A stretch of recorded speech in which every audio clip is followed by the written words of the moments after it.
बिस्मिल्लाहिर्रहमानिर्रहीम, अस्सलाम वालेकुम। Welcome to research science forum and I am Mohammad Faheem. Dear students, आइए आज देखते हैं हम मियोसिस की इंपॉर्टेंस क्या है और मियोसिस से रिलेटेड कौन कौन से डिसऑर्डर्स हैं। मियोसिस की इंपॉर्टेंस में दो पॉइंट बहुत इंपॉर्टेंट है। कौन कौन से? Genetic variations and maintenance of number of chromosomes. Variations के दो असबाब है। नंबर एक, crossing over, and the second one, that is separation of homologous chromosomes during meiosis or during anaphase or telophase. Dear students, crossing over क्या है? That is a exchange of segments of non-sister chromatids between two homologous chromosomes. आपके सामने यहाँ पे दो homologous chromosome बनाए गए हैं, इनके दरमियान में ये दो non-sister chromatids हैं। तो क्रॉसिंग ओवर के दौरान या मियोसिस के दौरान, मियोसिस की प्रोफेज 1 के दौरान ये नॉन सिस्टर क्रोमेटिड्स अपने सेगमेंट्स को एक्सचेंज कर लेते हैं और रिजल्टिंग पेयर इस तरह से बनते हैं। ये जो बाहर वाले दो आपको क्रोमोसोम नजर आ रहे हैं, इनके दरमियान क्रॉसिंग ओवर नहीं हुई, लेकिन दरमियान वाले में क्रॉसिंग ओवर हुई है। तो जिन गैमेट्स में ये क्रोमोसोम जाएंगे और जिन उन गैमेट्स के जरिए से जो नई जनरेशन बनेगी, उनके अंदर काफी ज्यादा वेरिएशंस आएंगी एज कंपेयर टू पेरेंट्स। तो ये एक इसकी इंपॉर्टेंस है कि क्रॉसिंग ओवर से वेरिएशन आती है। दूसरा, ये जो क्रोमोसोम्स होते हैं जिनमें वेरिएशंस आई हैं, ये फिक्स नहीं होता कि कौन से गैमेट्स में इन्होंने जाना है, क्योंकि ये रैंडम प्रोसेस है। इसको कहते हैं हम random separation of homologous chromosome. ये सारे के सारे क्रोमोसोम एक जैसे हैं स्ट्रक्चर में, लेकिन इनका फंक्शन डिफरेंट है। जब एनाफेज या टेलोफेज होगी तो ये क्रोमोसोम रैंडमली यानी कि बेतरतीब ये गैमेट्स में मूव करते हैं। तो ये जो दो पॉइंट्स हैं, क्रॉसिंग ओवर और separation of homologous chromosome, they cause genetic variation. यही वजह है कि एक ही फैमिली के जो मेंबर्स हैं वो आपस में रिजेंबल नहीं कर रहे होते। Brothers and sisters, they differ from each other in characteristics. तो उसके पीछे रीजन क्या है? यही है, कौन सी? Crossing over and the random separation of homologous chromosomes during anaphase and telophase. The next one, that is the maintenance of number of chromosome in next generation. तो हमने लास्ट टाइम डिस्कस किया था स्टूडेंट्स कि meiosis के दौरान जो resultant cell बनते हैं उनमें क्रोमोसोम की तादाद हाफ हो जाती है। मैं यहां पे एग्जांपल लेता हूं कि फर्ज करें एक एग है, एग एक हैप्लॉइड सेल है, इसको हम एनएसआर करते हैं, ये फीमेल गैमेट है। दूसरी तरफ फर्ज करें एक स्पर्म है, और स्पर्म भी आपको पता है कि एक हैप्लॉइड सेल है, ये स्पर्म है। अगर ये अप्लाइड है, इन केस ऑफ ह्यूमन, इसके अंदर कितने क्रोमोसोम होंगे? 23। और इसमें कितने क्रोमोसोम होंगे? इसमें भी 23, क्योंकि दोनों ही हैप्लॉइड गैमेट्स हैं। जब फर्टिलाइजेशन होगी तो फर्टिलाइजेशन से क्या बनेगा? जाइगोट। तो जाइगोट जब बनेगा उसमें N और N 2N, उसमें क्रोमोसोम की तादाद रिस्टोर हो जाएगी। तो मियोसिस की वजह से क्रोमोसोम की तादाद पूरी हो जाती है। इसका मतलब ये हुआ कि हाफ क्रोमोसोम स्पर्म में होते हैं और हाफ क्रोमोसोम एग में होते हैं। जब ये दोनों मिलते हैं तो क्रोमोसोम की तादाद फिर से 2N हो जाती है। अगर ऐसा ना होता तो क्रोमोसोम की तादाद अगली जनरेशन में कभी भी मेंटेन ना रह पाती। तो इस वजह से मियोसिस की ये बहुत इंपॉर्टेंट, मियोसिस का बहुत इंपॉर्टेंट पॉइंट है कि इसकी वजह से number of chromosome next generation में मेंटेन रहते हैं। तो ये स्टूडेंट्स आपने दो पॉइंट्स में याद करने की इंपॉर्टेंट शॉर्ट क्वेश्चन है, डिस्कस इंपॉर्टेंस ऑफ मियोसिस। तो ये देखते हैं, नेक्स्ट क्वेश्चन है, that is meiotic errors. Meiotic errors जिसको हम कहते हैं chromosomal non disjunction. Meiotic error कौन कौन सी, यानी कि कौन कौन से ऐसे डिसऑर्डर्स हैं जो मियोसिस के दौरान या मियोसिस की वजह से हो सकते हैं, पॉसिबिलिटी है। डियर स्टूडेंट्स, जंक्शन को कहते हैं जोड़ को, डिसजंक्शन कहते हैं जो एक दूसरे के साथ ना जुड़े हों, और नॉन डिसजंक्शन से मुराद ये है कि क्रोमोसोम का एक दूसरे के साथ जुड़े रहना, फिर वही बात है, यानी कि क्रोमोसोम का अलग ना हो पाना। डिसजंक्शन का मतलब होता है अलग होना, नॉन डिसजंक्शन मतलब हुआ क्रोमोसोम का अलग ना हो पाना। तो आइए देखते हैं कि क्रोमोसोमल नॉन डिसजंक्शन क्या है। ये भी एक शॉर्ट क्वेश्चन में क्वेश्चन पूछा जाता है। That is a chromosomes fail to segregate during anaphase or telophase of meiosis. What is the chromosomal non-disjunction? इसको आप ये इस तरह से भी लिख सकते हैं, chromosomal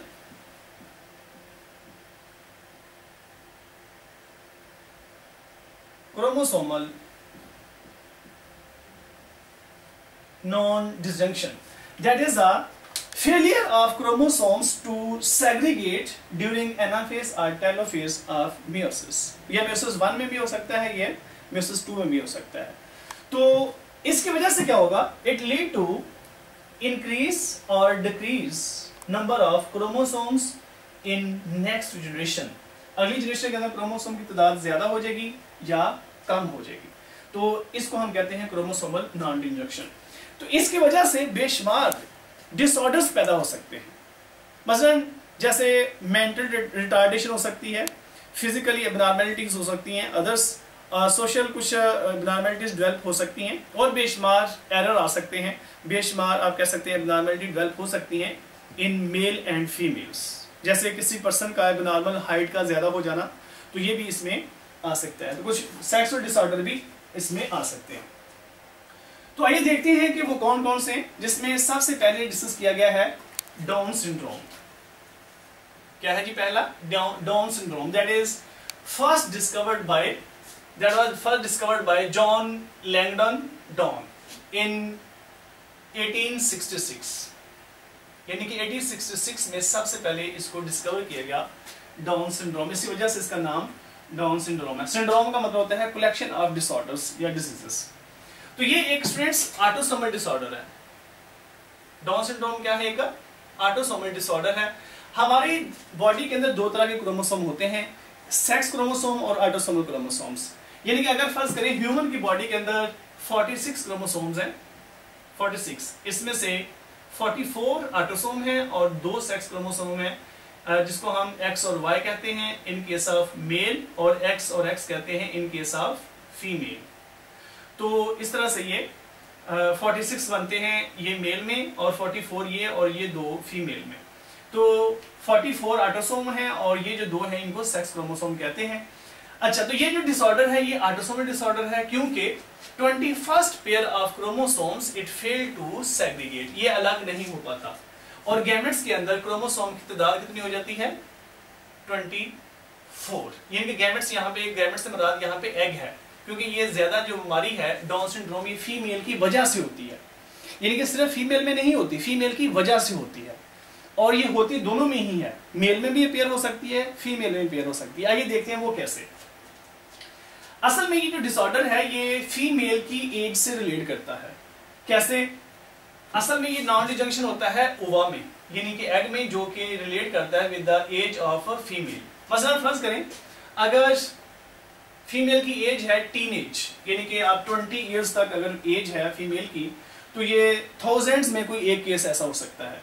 और अगर एज हो जाती है 40 इयर्स, तो ये हंड्रेड्स में किसी एक में ये केस आ सकता है. और अगर एज हो जाती है 45 इयर्स ओल्ड, और ये चांसेस 3 गुना बढ़ जाते हैं.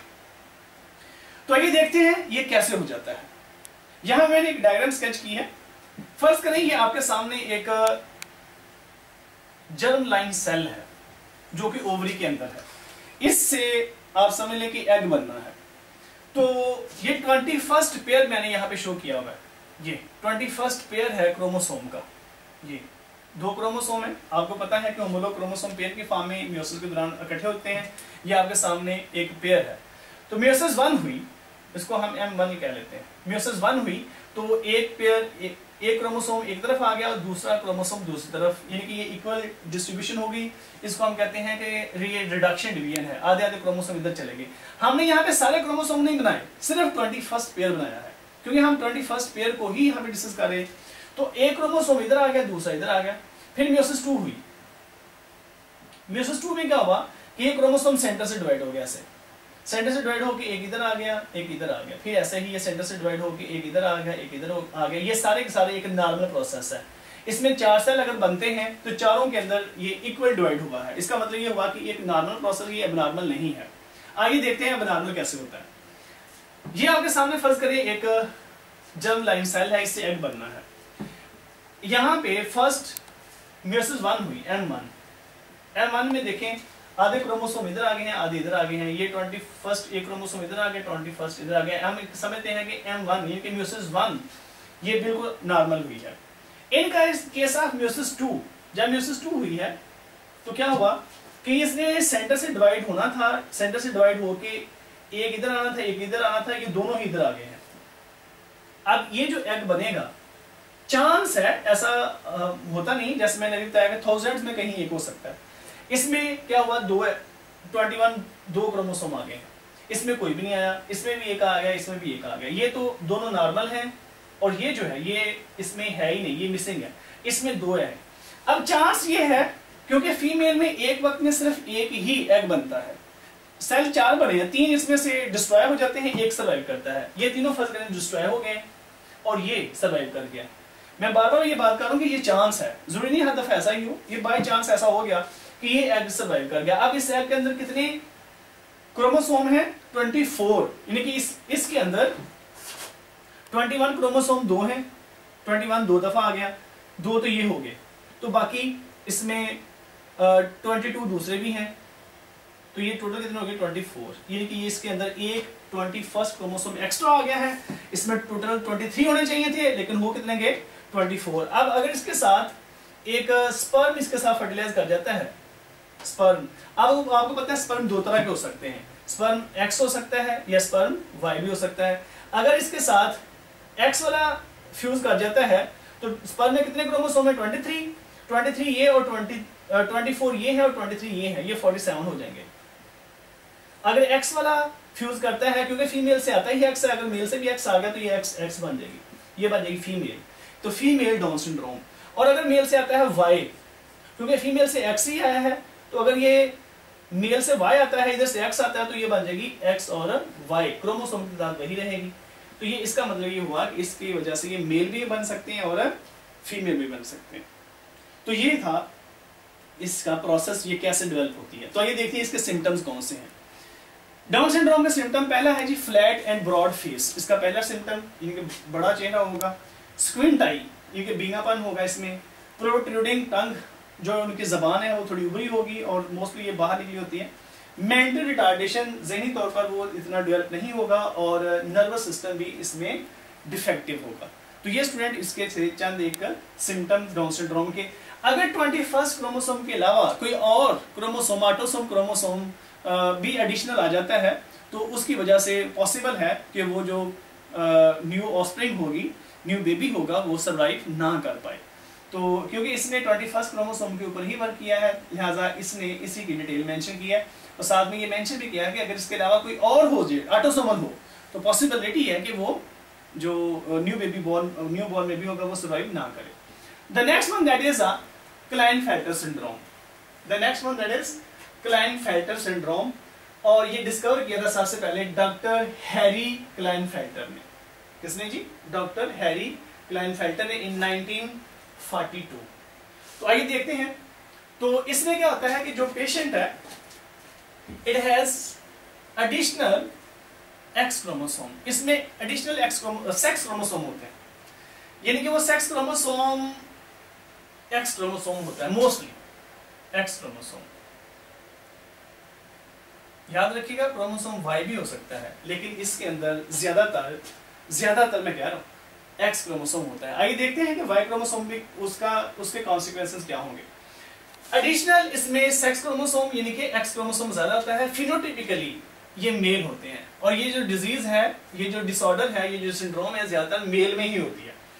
तो मेल में ही होती है, फिनोटाइपिकली वो मेल होते हैं, बट लेकिन उनके अंदर और चीजें क्या डेवलप हो जाती है, एनलार्ज्ड ब्रेस्ट, टॉलनेस उनमें आ जाती है, ओबेसिटी और small testis, no sperm production at the time of ejaculation, यानी कि उनमें सीमन वगैरह बनता है, उनमें एजैकुलेशन होती है, लेकिन उसमें स्पर्म नहीं होते। टेस्टिस होते हैं लेकिन स्मॉल, अंडर डेवलपमेंट होते हैं। Under developed secondary sexual characteristics होते हैं जो कि एक नॉर्मल मेल में सही डेवलप होते हैं। तो उनमें जो उनकी फिजिक है वो थोड़ी फीमेल जैसी भी हो जाती है, तो इसको कहते हैं हम क्लाइनफेल्टर सिंड्रोम। तो नॉर्मल जो पर्सन होता है, आपको पता है कि जो नॉर्मल मेल है उसमें 44 ऑटोसोम क्रोमोसोम है, और नॉर्मल मेल में एक्स और वाई होता है, और ये टोटल कितने हो जाएंगे 46। लेकिन अफेक्टेड मेल में क्या होंगे 44 ऑटोसोम, उसके साथ एक एक्स क्रोमोसोम एडिशनल अगर आ जाए तो ये टोटल कितने हो जाएंगे 47। फिर ऐसा भी पॉसिबल है कि 44 ऑटोसोम और 2 एक्स क्रोमोसोम एडिशनल हो जाएं, तो ये टोटल कितने हो जाएंगे जी 48, यानी कि 2 एडिशन हो गए। नॉर्मल कितने 46 के 2 उसमें ऐड हो गए तो 48। इस तरह से 44 ऑटोसोम, और अगर 3 एक्स क्रोमोसोम इजाफी हो जाएं तो ये क्या हो जाएंगे 49। समटाइम ऐसा भी है कि यहाँ पे एडिशनल वाई क्रोमोसोम भी आ जाता है, तो वाई क्रोमोसोम आ जाए तो उसको उसमें भी 47 हो जाएंगे, लेकिन उसमें करैक्टर कुछ और होंगे। ऐसे डिसऑर्डर को हम एक नाम देते हैं Jacob syndrome. Jacob syndrome, Jacob syndrome Klinefelter syndrome से डिफरेंट है, याद रखिएगा। क्लाइनफेल्टर सिंड्रोम में तो ब्रेस्ट एनलार्जमेंट है, टालनेस हो सकती है, ओबेसिटी है, स्मॉल टेस्टिस है, नो स्पर्म प्रोडक्शन। लेकिन in case of Jacob syndrome Y chromosome इजाफी होने की वजह से जो अफेक्टेड इंडिविजुअल है उसकी हाइट में इजाफा हो जाता है, उसमें एग्रेसिवनेस आ जाती है, लेकिन वो सेक्सुअली बिल्कुल नॉर्मल होता है, यानी कि वो नॉर्मल उसके जो स्पर्म की प्रोडक्शन है वो नॉर्मल होगी, बाकी सारे जो उसके बॉडी के पार्ट्स है वो नॉर्मल होंगे, लेकिन उसमें टालनेस होगी और एग्रेसिवनेस बहुत ज्यादा होगी। ये बात याद रखिएगा। लिहाजा जैकब सिंड्रोम को और क्लाइनफेल्टर सिंड्रोम को एक ही नहीं कहना। तो यहाँ पे अगर वाई क्रोमोसोम इजाफिया हो जाए तो इसमें 47 हो जाएंगे, और इसकी जो सिम्टम्स है वो थोड़े से डिफरेंट है। तो ये देखते हैं ये होता कैसे है। यहाँ पे मेंशन है एक नॉर्मल मैकेनिज्म। याद रखिएगा स्टूडेंट्स, एक्स और वाई क्रोमोसोम होमोलोगस क्रोमोसोम नहीं है, क्योंकि जो एक्स क्रोमोसोम है वो एक क्रोमोसोम के दोनों तरफ के जो आर्म्स हैं, दोनों जो आप कह सकते हैं सेंट्रोमियर के दरमियान जो आर्म है वो बिल्कुल इक्वल होते हैं, लेकिन वाई क्रोमोसोम के ऐसा नहीं होता। वाई क्रोमोसोम की एक तरफ के आर्म कंप्लीट है, लेकिन दूसरी तरफ के छोटे होते हैं। तो ये देखते हैं एक नॉर्मल प्रोसेस में क्या होता है। जब म्यूसिस 1 होती है, म्यूसिस 1 जब म्यूसिस 1 होगी तो एक्स क्रोमोसोम एक तरफ और वाई क्रोमोसोम एक तरफ चला गया। अब होने क्या है म्यूसिस 2, यहां पे देखा म्यूसिस 1 में रिडक्शन डिवीजन होती है। अब म्यूसिस 2 में क्या हुआ, ये एक्स क्रोमोसोम सेंटर से डिवाइड हो गया, एक एक्स इसमें आ गया, एक इसमें आ गया। ऐसे ही ये वाई क्रोमोसोम भी सेंटर से डिवाइड हो गया, एक वाई इसमें आ गया, एक वाई इसमें आ गया। इसमें ये नॉर्मल प्रोसेस हो गया। अब एबनॉर्मल केस में क्या होगा, एबनॉर्मलिटी में क्या होगा कि ये एक्स है, ये वाई है। म्यूसिस 1 में एक्स एक में आ गया, वाई दूसरे में चला गया। म्यूसिस 2 में क्या हुआ कि ये एक्स ने सेंटर से डिवाइड होकर इधर आना था, लेकिन वो क्या गया, ये दोनों ही इधर आ गए, ये, जबकि वाई क्रोमोसोम नॉर्मल डिवाइड हो गया। ये वाई क्रोमोसोम नॉर्मल डिवाइड हो गया। अब यहां पे देखें ये एक्स क्रोमोसोम क्योंकि इजाफी आ गया है, जब ये एक्स और एक्स क्रोमोसोम किसी नॉर्मल, यानी कि आप कह सकते हैं कि गैमेट के साथ फ्यूज करेंगे तो इसमें एक इजाफी क्रोमोसोम आ जाएगा। देखते हैं वो कैसे। मसलन फर्ज करें कि ये एक्स और एक्स क्रोमोसोम है, ये 2 एक्स क्रोमोसोम है। आप फर्ज करें ये एक एग है, ठीक हो गया जी। अब इसके अंदर 2 एक्स क्रोमोसोम है, ये अगर किसी नॉर्मल स्पर्म के साथ फ्यूज कर जाता है, ये स्पर्म है। अब स्पर्म के अंदर आपको पता है या तो एक्स क्रोमोसोम होगा या फिर वाई। ये इसमें 2 एक्स हैं और इसके अलावा इसमें क्या है जी 2 एक्स हैं और इसमें 22 क्रोमोसोम ऑटोसोम है। इसके अंदर एक वाई क्रोमोसोम है और 22 क्या है जी ऑटोसोम है। जब ये दोनों मिल जाएंगे तो क्या होगा, इसको आप इस तरह से शो करेंगे, 22 और 22 कितने हो गए 44 प्लस क्या होगा 2x, x और x और y, क्या हुआ एक इजाफी y क्रोमोसोम आ गया है। तो इस तरह एक इजाफी x क्रोमोसोम आ गया, तो एक x क्रोमोसोम ज्यादा होने की वजह से इसमें फीमेल की अपीयरेंस ज़ाहिर हो जाएगी क्लाइनफेल्टर। अब यहाँ पे क्वेश्चन पैदा होता है कि यहाँ पे y क्रोमोसोम वाला ही स्पर्म क्यों आया, जहाँ पे x क्रोमोसोम वाला भी आ सकता है। उसमें 3 एक्स क्रोमोसोम हो जाएंगे और वो एक लेदा से डिसऑर्डर है, पॉसिबल है वो मेटा फीमेल हो, तो इसमें वो और कोई डिसऑर्डर होगा। तो इस तरह से ये एबनॉर्मल केस आने के चांसेस होते हैं। तो अगर वाई क्रोमोसोम 2 हो जाएंगे, यानी कि एक वाई क्रोमोसोम एक्स्ट्रा आ जाए, तो वो डिसऑर्डर जैकब सिंड्रोम कहलाएगी। तो इस तरह से हम स्टूडेंट्स इसको लेते हैं। तो ये एबनॉर्मल केसेस मेल की तरफ से भी हो सकते हैं, फीमेल की तरफ से भी हो सकते हैं। अगर वाई क्रोमोसोम इजाफी आ रहा है तो वो मेल की तरफ से है, अगर एक्स क्रोमोसोम इजाफी आ रहा है तो डेफिनेटली वो फीमेल की तरफ से होगा। तो इसको क्या कहते हैं हम, क्लाइनफेल्टर सिंड्रोम। आइए देखते हैं हम तीसरी डिसऑर्डर है, that is a Turner syndrome. Turner syndrome, Turner syndrome को डिस्कवर किसने किया था, हेनरी टर्नर इन 1938। तो इसमें स्टूडेंट्स क्या होता है, इसमें होता है कि एक एक्स क्रोमोसोम मिस हो जाता है, यानी कि उसमें क्या था, एक अजाफी था, वो मेल में होती है, और ये क्या है, इसमें एक क्रोमोसोम मिस हो जाता है और ये ज्यादातर फीमेल में होता है। और ऐसी फीमेल्स जब यानी कि बॉडी के अंदर डेवलप कर रही होती हैं तो वो मोस्टली सर्वाइव नहीं कर पाती एट प्रेगनेंसी, या फिर वो अबॉर्ट हो जाती है, मतलब अबॉर्शन हो जाता है, वो डेवलप नहीं जिद करती। और जो सर्वाइव कर जाती हैं फीमेल, दे अपीयर, उनकी अपीयरेंस फीमेल ही होगी लेकिन उनका शॉर्ट स्टेचर होगा, यानी कि आप ये कह सकते हैं कि उनकी हाइट छोटी होगी, वेड नेक होगी, यानी कि नेक के साथ ये इस तरह से नेक है ना जी, ऐसे ऐसे, तो नेक के साथ इस तरह से एक अजाफी मेम्ब्रेन होती है, ऐसे इस तरह से, इसको क्या कहते हैं कि वेड नेक है। ऐसे ही विदाउट ओवरीज, उनमें ओवरीज नहीं होंगी, और एब्सेंस ऑफ जर्म सेल्स, उनमें जर्म सेल्स भी डेवलप नहीं होंगे, यानी कि आप ये कह सकते हैं कि वो इनफर्टाइल होंगी, उनमें मजीद नेक्स्ट जनरेशन को कंटिन्यू करने की एबिलिटी नहीं होगी। अच्छा, हम देखते हैं यहाँ पे ये नॉर्मल किस तरह से डिस्ट्रीब्यूशन होती है क्रोमोसोम की, और अफेक्टेड में कैसे होती है। अब नॉर्मल में क्या होता है जी, 44 ऑटोसोम है फीमेल में, और 2 एक्स क्रोमोसोम है, और ये टोटल कितने हो जाएंगे, ये 46। अफेक्टेड में क्या होगा, अफेक्टेड में क्या होता है कि 44 क्या है, 44 ऑटोसोम है, और 1 एक्स क्रोमोसोम होगा, और रिजल्टेंट क्रोमोसोम कितने होंगे, 45। इसको कहते हैं हम 2n-1 मोनोसोमिक कंडीशन है। क्या कहेंगे इसको, मोनोसोमिक। जो नॉर्मल होती है उसको डाइसोमिक कहते हैं, अगर एडिशनल क्रोमोसोम आ जाए तो उसको ट्राइसोमिक या टेट्रासोमिक भी कह सकते हैं। तो ये क्या होगी, मोनोसोमिक, क्योंकि इसमें एक क्रोमोसोम माइनस हो गया, कम हो गया, 2n-1। तो ये देखिए कैसे है, फर्ज करें ये आपके सामने एक सेल है, जर्मलाइन सेल है, इसमें एक एक्स क्रोमोसोम है और एक वाई क्रोमोसोम, म्यूसिस 1 हुई, M1।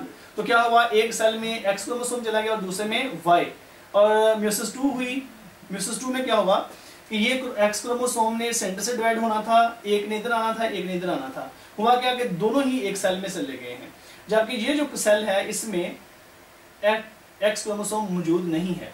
इसका मतलब ये हरगिज नहीं है कि इसमें कोई भी क्रोमोसोम मौजूद नहीं है, इसमें एक्स नहीं है, लेकिन बाकी जो इसमें 22 मौजूद है, इसमें सिर्फ 22 ऑटोसोम मौजूद है।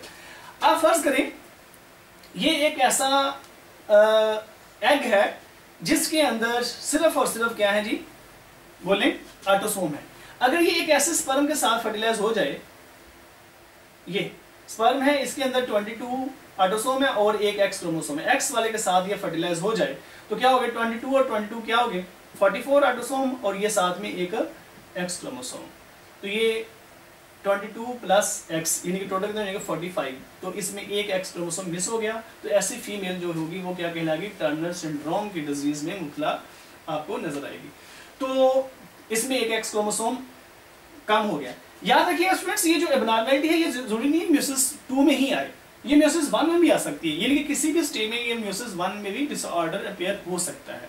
तो आप इसको खुद से भी बना सकते हैं कि ये कैसे पॉसिबल हो सकता है, और ये सिर्फ और सिर्फ फीमेल ही नहीं, ये मेल की वजह से भी हो सकता है। मतलब फर्ज करें ये स्पर्म ही ऐसा है, ये स्पर्म ही ऐसा है जिसमें एक्स क्रोमोसोम मिस है, चलें ये स्पर्म ही ऐसा है जो इसमें एक्स क्रोमोसोम मिस है।